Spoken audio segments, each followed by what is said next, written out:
Yo, pull up a chair, let the real talk begin. Faith on the table where the brothers lock in. Life gets heavy, but we stand our ground. Truth in the room when the circle comes round. No mask, no front, just real man here. Talking about faith through the doubt and the fear. From the grind of the week to the lessons we share. Welcome to the men's round table, pull up a chair. Men's round table series, step inside. Real men, real faith where the truths collide. Voices at the table where the stories get shared. Welcome to the men's round table. Pull up a chair. Welcome back to the Men's Roundtable Series Interview Spotlight. I'm your host, Mr. U. Wherever you are and how you're watching this show, thanks for making us part of your week. We're live on LinkedIn, Facebook, and YouTube. Of course, you can find all four of our shows across all social media platforms and, of course, on every podcast listening platform. However you get your podcast, you can find our work there. So thanks for tuning in today. As you guys may not know, this show is kind of the sister show to our Men's Roundtable Series podcast, our genuine safe space for men every Thursday night at 7 p.m. EST. If you're a husband, father, brother, or son, you are invited to that. Definitely won't be on stage perhaps, but you'll definitely be in the chat.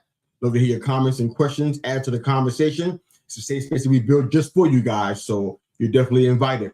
Today we have a very special guest. He's a men's coach, a somatic facilitator, and the co-founder of MELD, health and education organization, helping men get out of their heads and into their bodies. We got Duncan Rich in here with us today. Duncan, how are you?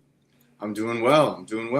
How's it going? Thanks for having me. It's good, man. The pleasure's mine, and good to have you here, man. You got a lot of context, what we're going to be talking about today, man. You're multi-talented, you're multiverse, and I definitely want to take this time to get into a lot of what you're doing, man.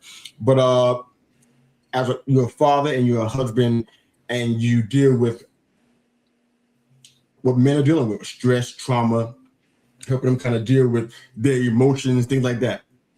Yeah. Why do you feel like, because as men, I think we deal with more than what the world around us says that we deal with, or what we think we're more complex than people will give us credit for. Why did you decide that you wanted to be a men's coach when you know for yourself, if you're being honest, all the magnitude of what you have to deal with as a man? Why'd you decide, you know what, I want to be in a bigger position to actually coach other men? I'm dealing with so much myself. Why'd you decide to make that move? Well, I essentially needed it myself when I was first sort of starting out, or, maybe 10, 12 years ago, my life slowed down a lot. I moved out of New York City into the Catskill Mountains. And when I did that, having the quiet and having the solitude, like real aloneness, not like someone on the other side of the wall, but like real alone, like no one is around. Yeah. And quiet. And I started feeling these layers of myself that I hadn't really accessed before, I'd been kind of moving too fast and sort of keeping it that way on purpose, by accident, on purpose, kind of like unintentionally, but also subconsciously, intentionally, just keeping it moving and not really slowing down and moving. Something happens. Okay, well, all right, well, on to the next thing. And then when I started slowing down, some of these things were like, hey, what about that? And I felt this gap between who I really was, and like who I wanted to be or how I thought about myself. And I wanted to at least close that gap a little bit. And I started looking around for resources for me that felt like they were talking to me. And I found a lot of stuff that felt really, that was saying stuff that I liked, but felt like it was talking to women. It felt very feminine, and there's nothing wrong with that. It just didn't feel like it was talking to me. And then some of the stuff that I did find that was by men or for men, like that also didn't really resonate with me. A lot of sort of just more sort of man up kind of stuff. And I just felt like there was something else that needed to be addressed. And a friend of mine went to this event and brought back with him the work of the man who became my mentor, my teacher, Owen Marcus. And it's very body based. Like we're men, we are very physical, we're very action oriented. And this process that my buddy brought back, that I ended up sort of really diving into and studying and now offer, is it starts with the messages of the body. So like when you have an experience, first you have a physical experience, your body reacts, and then you have an emotional experience, and then you have a cognitive intellectual experience. So the body is kind of on the front lines, but we are dictating everything from the mind. Like we're thinking about it and we are deciding. And it's amazing that we have that ability to do that, where a lot of other animals on the planet don't operate that way. But we can also get tripped up in the mind because our stories live there, our beliefs live there, our past like stress and traumas and all that kind of stuff lives there. And so I got into trying to figure out a way to offer this work to a broader audience of men, because I felt like there's a big missing piece out there for people who are like just regular guys who are looking to feel better. And when we address like stress and trauma, where it's sometimes like, yeah, it is like really focused traumatic events, but then there's also like just the stress of life, like regular life, of family, of culture, of just the way that things are, and that stuff kind of gets like passed over, like, oh, that's just how the way life is. But if you think about it, like, we weren't born this way, we learned a lot of this stuff along the way, so we can unlearn some of it and get back to some of that that truth that we kind of lost along the way from the stress and trauma of just life and culture and family and things like that. And so I as a man, I also feel like well positioned to speak to men versus trying to tell women how women need to work and how they need to be. There are very real chemical, biological differences in the way men live, in the way men function, in the way we work, in the way our bodies work, in the way we process information, in the way that we grow. So there are really marked differences, and I just felt like better positioned to address those as a man because I live them. It makes a lot of sense, man. What do you think are the current problems? Let's just say the problems with the current paradigm, if you will, about how to be a man. The current paradigm feels just extremely limited. It feels very narrow.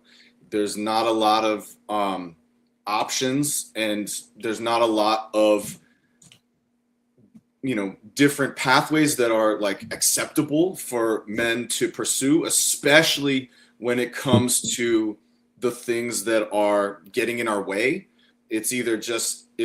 Most of it is just power through, man up, suck it up,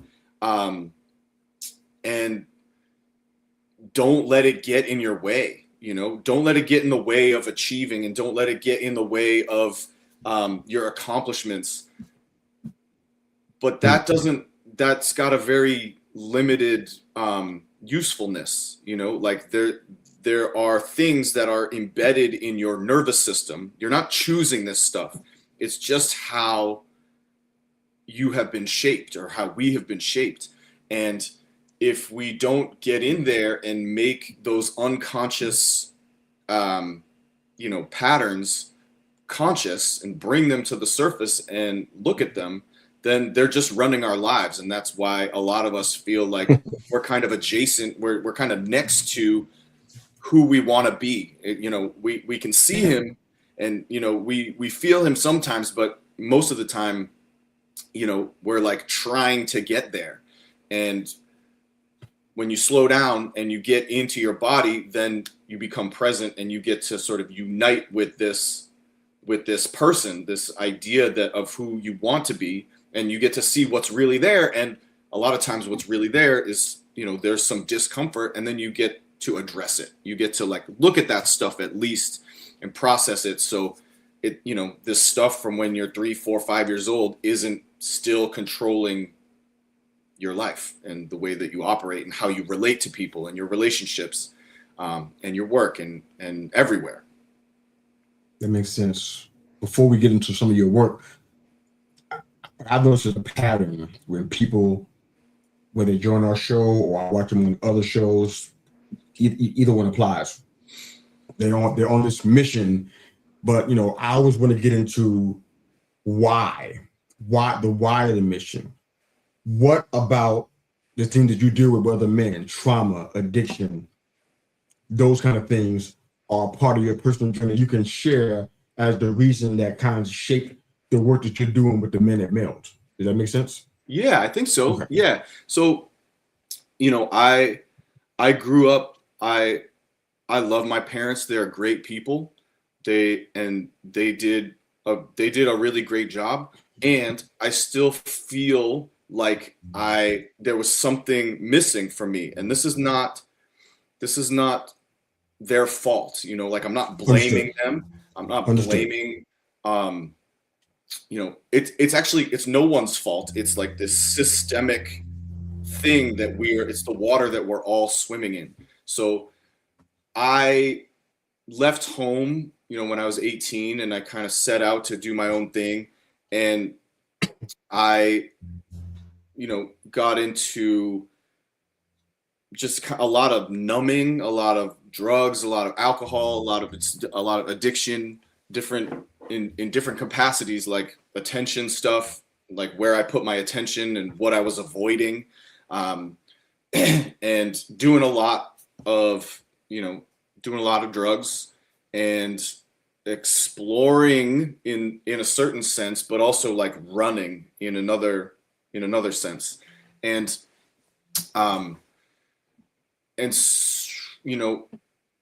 in a way I was kind of looking for this initiation into like, who am I when my sort of control is removed, when the things that are usually running my system aren't operating the way that they normally do. And now it's not like a very healthy or sound way to go about doing that, but that's ultimately what I was trying to do. And after a good amount of that, I recognized that like, hey, this is really destructive. This isn't the way that I want to be going. This is self-destructive. But the thing that I'm chasing is still legitimate. The thing that I'm going after, this kind of, deeper knowing of myself and getting closer to these truths, I'm allowed to do that. And that feels like the right thing to be doing. I just wasn't doing it in, the best way. No, that makes sense. And I had to kind of trip along that road for a little while, stumble in order to sort of be like, okay, yeah, this isn't it. But like, what is it? Like, where do I go? And it's really hard when we don't have a model for what to do, other than just kind of, just go to the gym and work it out there. And there's nothing wrong with going to the gym, but those can't be the only muscles that you try to develop, Come on. Yeah. Yeah, that makes sense. Now, one of the things that I notice in men's groups, and maybe you see it too as a coach and being active part of men's groups, is the whole vulnerability question. That word seems to send chills down some men's spine. Yeah. Yeah. What would you say is a misconception that men have about this word, and how do you address it in the work that you're doing with men?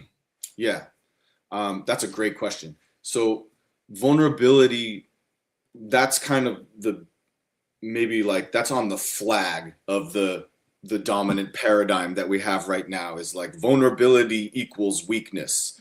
And that's kind of, that's the narrative, because we associate it with like war or football or just, losing, but there's a different kind of vulnerability. Like, yes, vulnerability in battle is not where you want to, is not, you don't want that. But there's, of course, but we need to also sort of, when we're not in battle, we need to down regulate and recognize that we're not in battle.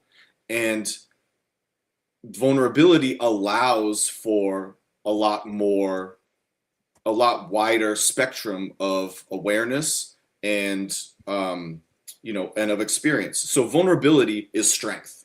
Vulnerability, it takes a much stronger man to get vulnerable about the things that are actually holding him back, that are in his way, than it does to just keep repressing them and work it out and just keep punching through everything and be that hammer and have everything as a nail and just kind of, and there's a time for that. There's a time to punch through, that's an important thing. It can't be the only tool in our tool belt.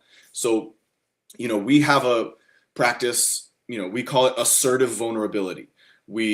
It feels risky to be honest about what's really happening right now. So you lean into that risk and you are undoing this pattern. You're undoing this sort of physical obstacle that you have to, accessing this truth by being vulnerable and being like, oh man, I'm really scared to say this right now. I'm really scared to be sitting here, but here's something that's true for me. And being able to be seen and to have that truth be received by other people, and getting whatever feedback comes, and not necessarily like wavering and oh, that was too much for you. Okay. I've been in a lot of rooms where I've been vulnerable and people have just been like, oh God, like this is so uncomfortable. And there's also been a lot of people that are like, wow, that's really brave. And it takes courage to, and it's not just about what other people think, but that's how it feels when you are being vulnerable. It's courage, it's strength. So the big misconception is that all vulnerability is weakness, when actually, vulnerability like within yourself can give you just so much of what you are looking for. Yeah, I like that. That's a tough word for a lot of people, but honestly, we are stronger when we own up to what's going on inside of us. It's the weak person that tries to cover and hide. Yeah. I think a lot of men don't understand that. Men don't understand that. So you can do both. You can definitely. I'd love to ask this final question and have you kind of speak to our audience, specifically our husbands, fathers, brothers, and sons in this regard, because I know they're watching and listening either live now or on the replay. And I want them to hear your answer to this, and then we'll have you let folks know where they can find your work, and then we'll go ahead and close the broadcast out. What do you think are challenges that men face today that you feel are not addressed by the typical normal means, whether it be therapy, whether it be specific social media accounts or mainstream medias or gurus that supposedly help people with this kind of stuff? What do you think are challenges that men face today that are not being addressed enough? Oh man, so many. But I think what feels kind of like the main one that underpins a lot of this stuff is the role of the body, the role of the nervous system. You can go to therapy, and therapy is great. It's great for a lot of people, and for a lot of people, it's very helpful. And I go to therapy. It's a great avenue to explore.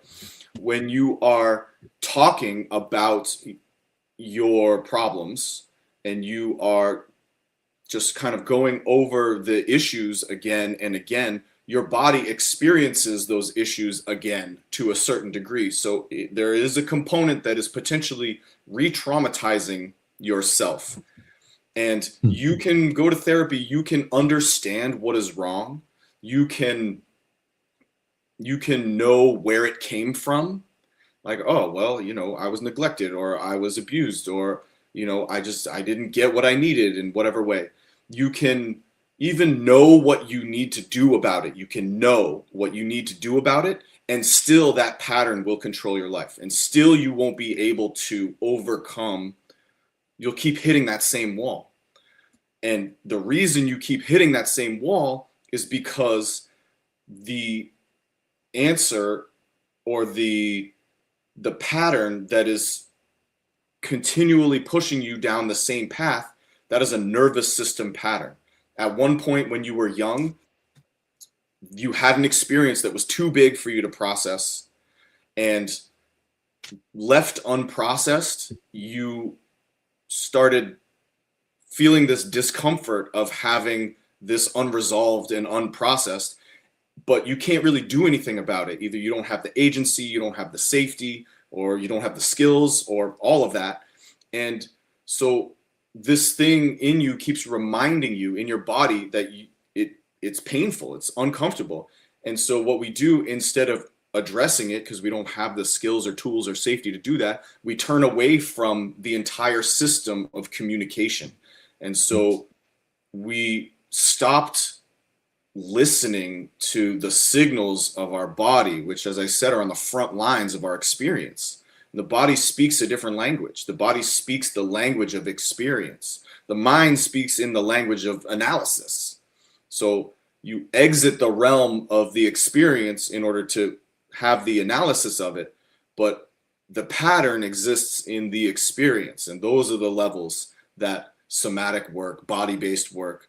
Somatic, soma means body. Somatic just means of the body. And so those are the layers that the somatic work gets to address. Thank you for much coming here and kind of shedding some light on some things, because we feel stuff and we don't understand all that we're feeling, and you definitely seem to have a handle on that. Let folks know where they can find your work. I have the site that we have up on the screen for those that are watching, or for those that are listening. They may need to hear that. Go ahead. Yeah. You can find us on Instagram, meld.men. You can find us on the web. It's meld.community. You got the link for our core program, which is, one of our sort of introductory programs. We do a lot of teaching. We do a lot of sort of explaining what's happening in your body under stress. It's based in decades of research, science, of neuroscience, neurobiology. And then we practice. We get into the experiential layers of what it's like for you, and we use your nervous system and your specific story, and you get to do the work. So it's not just teaching and then you go try to figure it out on your own later. We have men's groups. We have trainings for therapists and coaches, called the integrated training, which we're going to launch in the fall. And we have in-person trainings, retreats, where we get together for 3-4 days and just kind of put the world aside for a minute and slow down and get into these layers and spend time in these layers.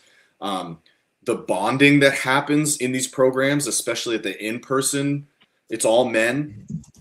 There's nothing like the power of just men sitting with other men and doing this kind of work with other men. Like, it cannot be overstated. It is incredibly powerful. These people,